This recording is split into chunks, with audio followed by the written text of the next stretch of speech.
Okay, hi everyone. Hopefully you're all continuing to stay safe and that you've been enjoying the sequences we're going through. From here, we're going to work through the blocks. I plan to go through each of the blocks singularly, starting off with Jodan Uke, and then once I've gone through all of those, I'll spend a bit of time with each one, explaining a little bit about the structure of the block and some applications.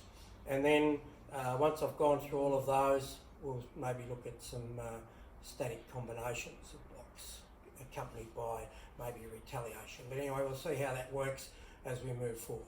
So the initial block we're going to work on, as I said, is going to be Jodan Uke. So again, we're going to move into Seiken Jodan. So just for something a little bit different, we'll be moving now into Hidari Seiken Jodan. Again, toes pointing in, all the same things I kept talking about, gripping the floor with the toes, bend the knees, push the weight forward, and have a bit of conscious thought about your core. All right, so from here, Jodan Uke, upper block. From here, the hand that's up comes down, the other hand comes across, and then blocks up. In reality, they work together, so here we're covering and blocking through.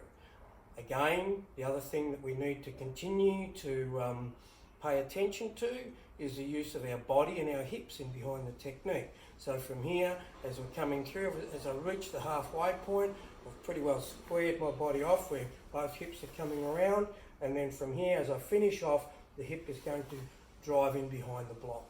Hikate coming right behind, pointing behind me to the centre of my back. Again, coming through and blocking up.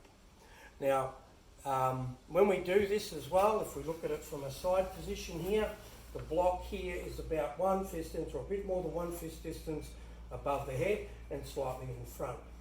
One of the things we want to make sure we don't do is that we don't turn the fist out too much this way, because what that'll do is make the block come back over your head, and as you try and push it forward, you can't do it without pulling your hip up. So you upset your whole posture, your shoulder I should say. So from here, you need to make sure you keep your posture correct, make sure you're working through your block, driving through. Now, applications, we normally talk about a punch to the head this way. Yeah, that you could, when we do that with our Sambon Kumite and different blocking, it could be against a haymaker. So here we're blocking out here, which probably going to make a little bit more sense in a fighting sense. Also, the other thing we could be visualising is that the technique's coming down on top and we're blocking above. So just in a blocking sense, we could be looking at those three things. Other things to look at then in terms of a self-defence application of the block itself. One of the important things from here when we're doing the block is that we drop the hand down in front this way. For that particular move here, we should think a little bit about here that somebody has grabbed our wrist, and that from here, when we bring our hand around, we're going to break out through the thumb area here. So you can imagine here somebody's held, you're bringing them around and then using your arm then to take that arm out.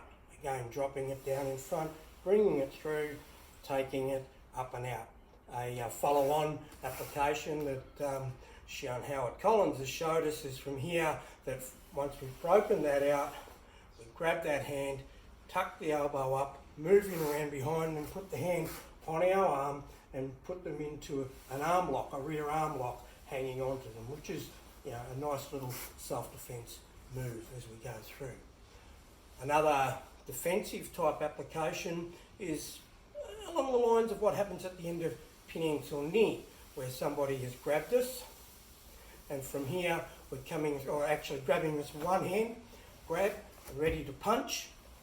What we do with our set arm is come through here and we drop it in, we chop here into the forearm area here, and that has the effect of, from here, pushing somebody forward. So we're grabbing here, chopping down here, coming through and driving in underneath the jawline in this area here. So again, coming through, again, the same sort of set type motion, here, drive through, here, drive through. So trying to get a nice smooth motion each time, good hips in behind each time, good body movement, keep the weight down. So again, thinking about either blocking a punch that's coming up, stopping something that's coming down, stopping a haymaker, breaking out and taking the hand over, breaking down and driving in underneath the jawline. Breaking down and driving in underneath the jawline. From here, driving through here, here, driving through. Each time, so try and keep the good structure of the block working through each time. Next block we'll move on to will be the Sotoke outside block. Thank you. Stay safe everyone, look after yourself.